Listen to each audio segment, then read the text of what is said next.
po, no, sila po yung makakatanggap ng cash assistance. Ayun, grabe!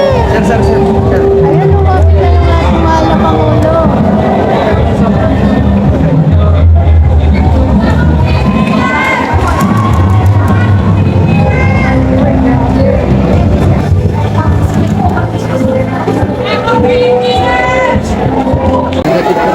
So, kahit maulan, mga kababayan, tingnan niyo po, grabe, sinulay na po ng ating Pangulo ang ulan, no? Makikamayan lamang yung ating mga kababayan dito sa Sulu.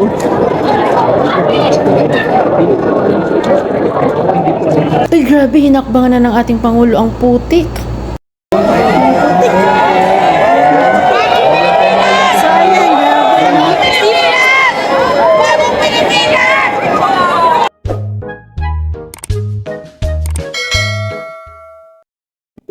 So guys, no, andito na po yung ating mahal na Pangulo upang mamigay nga po ng tulong dito sa ating mga kababayan dito sa lugar ng Hulu-Sulu.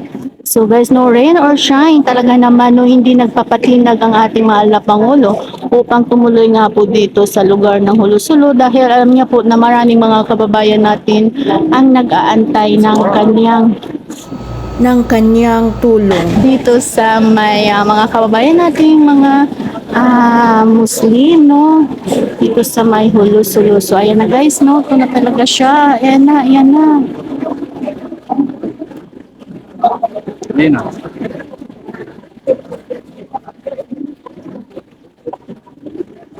Yes, so nakakita po natin naka-hood po ang ating mahal na President. Kasalukuyan na umuulan.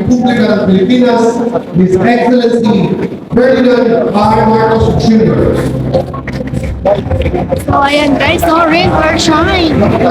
Rain or shine guys, talaga naman no.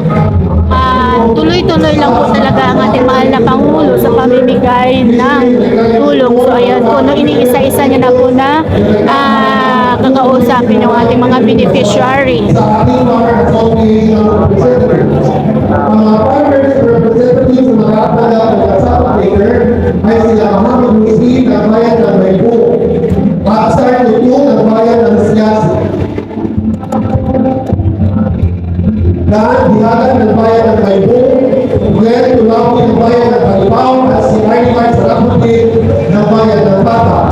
Ang farmers representatives sa makakatanggap ng incubator ay sinawahin na turali ng bayan ng Talagalan ng Luwag.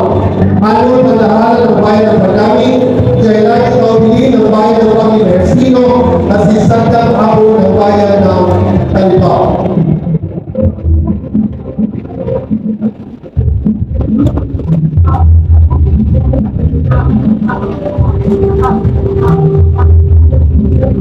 Si Hansel Samsi ng bayan ng Mindanao ay makakatanggap ng land cultivation.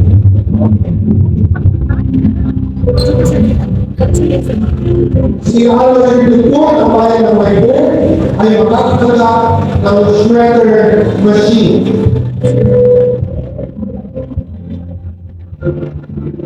Si Esmar Relin ng bayan ng Mindanao ay makakatanggap ng Sabbath Shipper. So yun guys, ano talaga naman na kinakumusta ng ating mahal na Pangulo ang ating mga beneficiary. Ng bayan ng Maybu, Roger Mumarani ng bayan ng Panginoon, Gascalas Adli ng bayan ng Kapul, Talaga naman sumisigaw sila sa ating Pangulo. at si Aldesi Carto. Sumisigaw sila guys, ano, kasi kasalukuyan na umuulan po dito, kaya talaga naman, no, sumisigaw lang po yung ating mga kababayan doon na nakakatanggap nga po, no, sila po yung makakatanggap ng cash assistance. Ayun, grabe! Ayun, lumapit na yung ating mahal na Pangulo.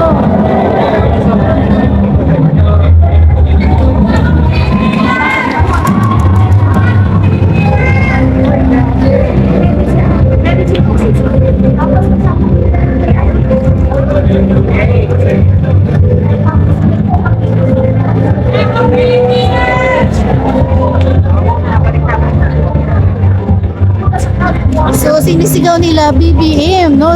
Para sa bagong Pilipinas. Wow. Mga kahapon po, ang ating mahal na Pangulo, matibay na Naman natin guys na talagang sabik yung ating mga kababayan dito sa Hulo-Sulo, no, na makita at mas syempre masilayan yung ating mahal na Pangulo. Sige na, go go. Go.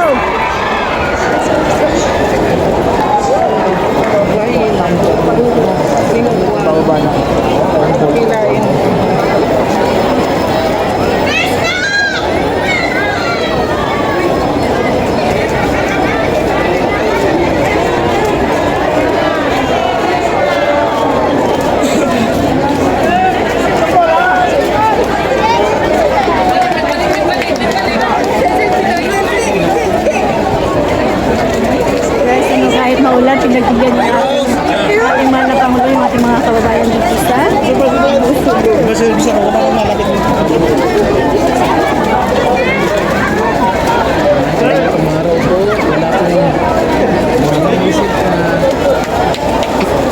Panahon ng ating mahal na presidente. Yaya po siya dito po sa Sulu. Nagatid po ng tulong. So, kahit maulan mga kababayan, tingnan niyo po, grabe, sinulay na po ng ating Pangulo ang ulan, no? Makikamayan lamang yung ating mga kababayan dito sa Hulo-Sulo.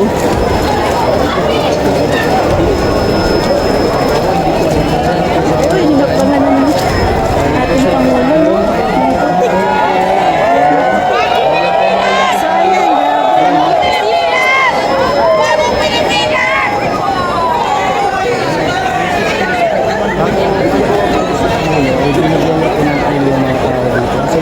So sinisigaw ng ating mga kababayan dito, bagong Pilipinas, no? BBM. ng 10,000 piso para sa mga beneficiaries na pinabibilang ng ating mga farmers at fisher po. May karagdagan itong 5 kilong sa pitas na inilahan para po sa bawat isa.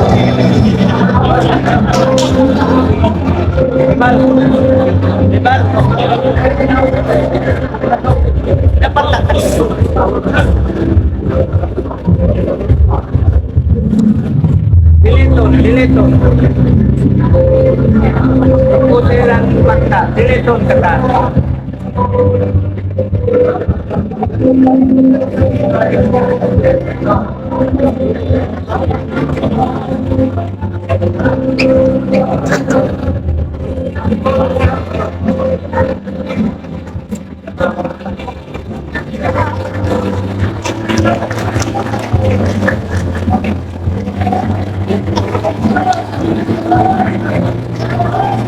Maraming salamat po, mahal na Pangulo. Mga kababayan, ang Pangulo ng Republika ng Pilipinas, His Excellency Ferdinand R. Marcos Jr.